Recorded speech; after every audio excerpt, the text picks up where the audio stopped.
जय श्री हरि। पूज्य गुरुदेव के चरणों में प्रणाम। सभी नामनिष्ठ साधकों को जय जय श्री सीताराम। साहिब कहते हैं, कहीं विधि राम नाम अनुरागे, दिल की भरम न भागे, बिनु खाए चित चैन न होवे, खाए आलस लागे, बूझी विचारी दो हम देखा, मन माया नहीं त्यागे, रेयत एक पाँच ठकुराई, 10 दिसी है मोह आशा। प्रथम पंक्ति में साहिब कहते हैं कि राम नाम से अनुराग उत्पन्न कैसे होगा, हृदय के जो भ्रम हैं, जो संशय हैं, जो शंकाएं हैं, वे नष्ट कैसे होगी, अद्वैत का भाव कैसे समाप्त होगा, जीवात्मा और परमात्मा का मिलन कब होता है, ये राम नाम की प्रीति साधक को वास्तव में प्राप्त कब होगी। बोले प्रथम संयम भोजन का, आहार का। जब आहार शुद्धि होगी, आहार संयमित होगा, तो निश्चय साधक का मन स्वतः श्वास श्वास में नाम रटना करने लगेगा, रोम रोम से नाम स्वतः उच्चारित होने लगेगा। क्यों? क्योंकि जब तक ना खाए तब तक बेचैन रहता है, व्याकुलता होती है, भूखे मनुष्य को कुछ सुहाता नहीं, और अत्यधिक मात्रा में आहार लेने पर खाए आलस लागे, अत्यधिक खाने पर प्रमाद उत्पन्न होता है। इसलिए साहिब कहते हैं कि साधक को चाहिए ना तो इतना अधिक अपने शरीर को तपाए कि संयम करते करते हृदय में उत्साह शेष ना हो तो नाम जप ना पाए, और ना इतना अधिक पावे कि उसके पाने के प्रभाव से आलस्य में प्रमाद में मग्न हो जाए, नींद के आगोश में चला जाए। तो साहब कहते हैं कि सबसे पहले आहार संयमित होना चाहिए।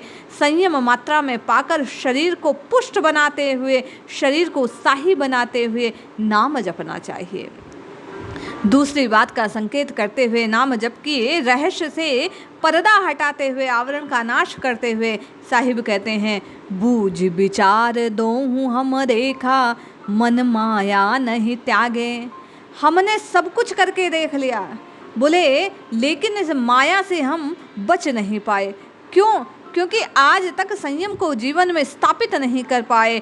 दोनों का विचार कर कि ना तो अत्यधिक स्वयं को किसी भी प्रकार की यातना देनी है, और ना ही समूचे सुख में सराबोर हो जाना है, सांसारिक माया के प्रभाव में आ जाना है, जिससे भजन ही छूट जाए। साहिब कहते हैं, रेयत एक पाँच ठकुराई, दिस दिन है मुवासा, रजो तमो गुण खरे सिपाही, करई भवन में बासा। 5 शत्रु हैं जो मालिक बन बैठे हैं आपके और मेरे। कौन कौन से? काम, क्रोध, मद, लोभ और माया। ये पांचों है तो वास्तव में आपके और मेरे शत्रु, क्योंकि ये हरिमय आपको और मुझे होने नहीं देते, इस रचना को निरंतर राम रटने नहीं देते।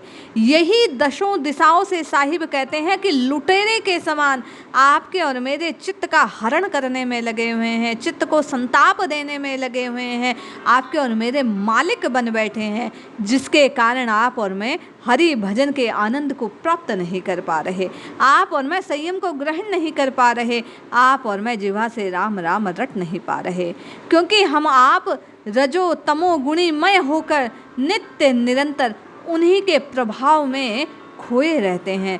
संसार की ओर आपकी और मेरी दृष्टि होती है, हम आप कुछ कर नहीं पाते। पाप पुण्य मिल कर ही दीवानी, नगर ही अदल न हुई, दिवस चोर घर मूसन लागे, माल धनी गा खोही। अदल कहते हैं निष्पक्षता को। जब तक आप में वासुदेव सर्वम, सिया राम मैं सब जग जाने, करहूँ प्रणाम जोरी जुग पाने, इस भाव में साम्यता में नहीं जाएंगे, समता को धारण नहीं करेंगे, तब तक राम प्रीति को प्राप्त नहीं कर सकते।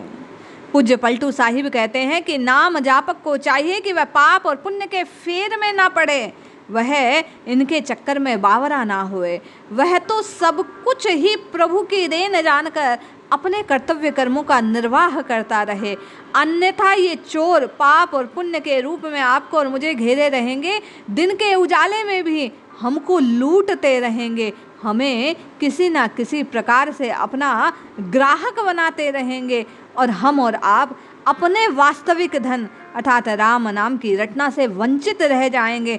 संसार के मोह माया धन लालसा में ही लिप्त बने रहेंगे और जीवन का जो प्रयोजन है, राम भजन का जो भाव है, उससे अपने हृदय को पुष्ट ना कर पाएंगे। इसलिए संत पंटू साहिब कहते हैं कि राम राम राम राम बेमन से ही रटो, क्योंकि रटना लगाने से ही ये चोर हृदय को छोड़ छोड़ कर भागने लग जाएंगे। साहिब कहते हैं कि ये सब जंजाल आपको और मुझे घेरे क्यों रहता है, क्योंकि आप और मैं इतने वेरी रहे जीव के उलट पवन जब जागे, गुरु ज्ञानवान ले पहुँचे ब्रह्म अगन दे दागे। बोले ये वेरी, ये शत्रु आपको और मुझे घेरे इसलिए रहते हैं कि आपकी और मेरी जो प्राण शक्ति है, प्राण वायु है, वो नीचे की ओर जा रही है, उसका नीचे की ओर गमन हो रहा है। हम आप केवल माया के प्रभाव से सबके सब प्राण शक्ति के उत्थान का मार्ग ही भूल गए हैं और ये सच्चा ज्ञान केवल और केवल गुरु के ब्रह्ममय शब्दों से जागृत हो सकता है।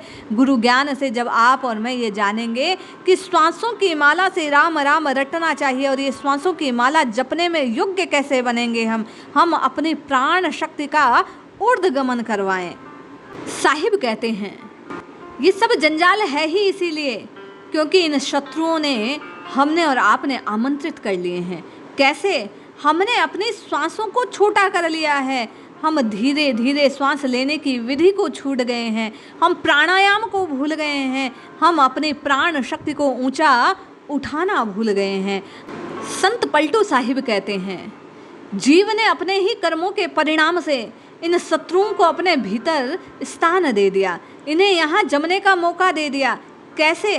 बोले वे गुरु जो हमें ज्ञान प्रदान करते थे, जो हमारी ब्रह्म अग्नि को जागृत करते थे, जो हमारे आत्मज्ञान को प्रज्वलित करते थे, हमने उनकी वाणी का जो सम्मान होना चाहिए था वो सम्मान देना बंद कर दिया।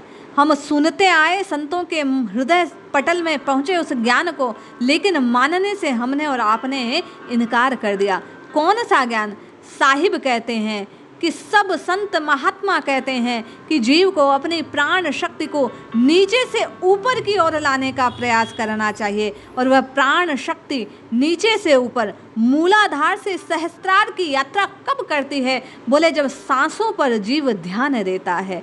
हम आप यदि अभी इसी वक्त अपनी श्वास की गति पर ध्यान देवें तो पाएंगे कि हमारे सांसों की लंबाई, हमारे श्वास लेने का जो क्रम है बड़ा धीमा हो गया है। हम छोटे छोटे श्वास लेने लगे हैं, इसलिए पूर्ण शक्ति भीतर तक पहुंचती नहीं, हमें सुषुप्ति छाई रहती है। हम अधिकांश समय आलस और प्रमाद में बिताते रहते हैं, हमारी चेतना सुप्त पड़ी रहती है, हमारे मूलाधार पर ही हमारी सारी शक्ति टिकी रहती है, सहस्त्रार तक पहुंचती नहीं। उसके लिए साहिब कहते हैं कि योगियों द्वारा, ब्रह्मवेताओं द्वारा, गुरुओं द्वारा बताई गई इस चेतन शक्ति को उठाने वाली प्रणालियों को, विधियों को हमें अपने जीवन में शामिल करना चाहिए। हमें अपने सांसों को गहराई से ध्यान देते हुए भीतर तक उतरकर लंबी श्वास लेने का प्रयास करना चाहिए। जैसे ही चाहे किसी भी समय या पूरे 24 घंटे में यदि 5, 10, 15 मिनट भी आपने और मैंने प्रयास पूर्वक अपने श्वास को गहरा बनाने की ओर ध्यान दे दिया तो साहिब कहते हैं ये एकमात्र प्रयोग आपको सतत निरंतर 24 घंटे नाम जपना की ओर सहज भाव से पहुंचा देगा। क्यों? क्योंकि काया घेरी अमल कर जोरा, धर्म द्वार मन मांगे, पलटू दास मूल के मारे, पुलक पुलक तब पागे।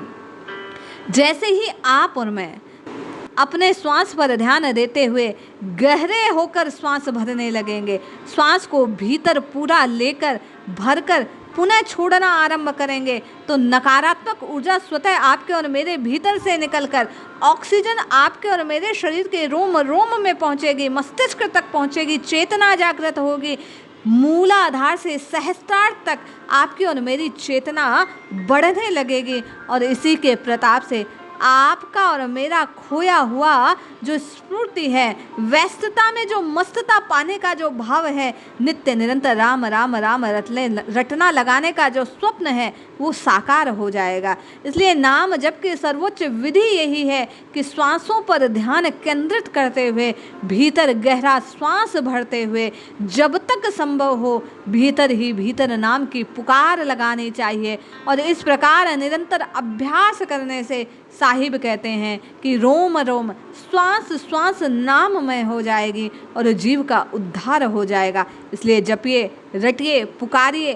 संत पलटू साहिब के कहे अनुसार श्वासों पर थोड़ा सा ध्यान देते हुए, विचार करते हुए, चेतना को नीचे से ऊपर की ओर लाते हुए अपने जीवन में मूलाधार से सहस्त्रार तक पहुंचने के लिए थोड़ा सा प्रयास कीजिए। निश्चित जानिए ये विधि आपके जीवन में चमत्कार को घटित कर देगी, रोम रोम राममय कर देगी।